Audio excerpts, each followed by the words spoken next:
Veg मध्ये एवढी सगळी व्हरायटी तुम्हाला आपल्या पंढरपुरात खायला मिळणार आहे. होय होय. आणि अँबियन्स असा जसं का तुम्हाला वाटणार पुण्यानंतर मुंबईलाच गेला. होय, आज तुमचा ब्लॉगर आला हॉटेल मधुबनला, जे की प्युअर व्हेज रेस्टॉरंट आपल्या इसबाईमध्ये आणि नवीन चाललं हॉटेल आहे. पण तुम्हाला सांगतो अँबियन्स असला क्लास आहे, असं वाटतच नव्हतं की पंढरपुरात आहे. मला वाटलं कुठं तर पुण्या मुंबईच्या एकदम 5 स्टार हॉटेलमध्ये आलोय असा अँबियन्स होता. आणि अँबियन्स बघून तर आहेच, बाहेर गार्डन मध्ये बसायची सुविधा आहे, मागं पण एक मोठा हॉल आहे जेवणासाठी. त्यासोबतच जर तुम्हाला छोटे मोठे कार्यक्रम करायचे असतील तर तिथे लॉन्स उपलब्ध आहे आणि जेवणाचे सुद्धा पॅकेज 1 नंबरमध्ये उपलब्ध आहे. आम्ही गेल्यावर पहिल्यांदा घेतलं होतं ते म्हणजे पनीर कॅटलिंग. तुम्हाला सांगतो स्टार्टर मध्ये 101 व्हरायटी तुम्हाला बघायला मिळते. त्यामध्ये बेबी कॉर्न गोल्डन फ्राय सुद्धा किंवा आपला बंजारा कबाब, पनीर बंजारा कबाब काय चव होती तुम्हाला सांगतो. त्यासुद्धा यांची स्पेशालिटी म्हणजे हा घाटी शेरवा. ह्याला का नाही एकदम असं का नाही रस्स्याची चव आहे, एकच नंबर. त्यासोबत त्यांच्याकडे पांढरा रस्सा म्हणजे कोल्हापुरी पांढरा रस्सा सुद्धा 1 नंबर क्वालिटीमध्ये मिळतो. त्यासोबतच ह्यांचा स्पेशल शेवगा फ्राय तुम्हाला सांगतो लय भारी लागला, मला तर लय आवडला. त्यासोबतच पनीर लबाबदार सुद्धा आहे. आणि महत्वाचं तुम्हाला सांगतो, मला हा आयटम बघून तर तोंडालाच पाणी सुटणार आहे, व्हेज कोळीवाडा. आणि त्यासोबतच कसं आहे, ब्लॉगर असं खाऊन तुम्हाला सांगतोय की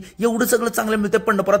गॅरंटी ब्लॉगरची लवकर यायचं. पांढरा रस्सा घ्या, घाटी शेरवा घ्या, काही घ्या, नंबर क्वालिटीमध्ये सगळं खायचं असेल तर आजच व्हिजिट करा.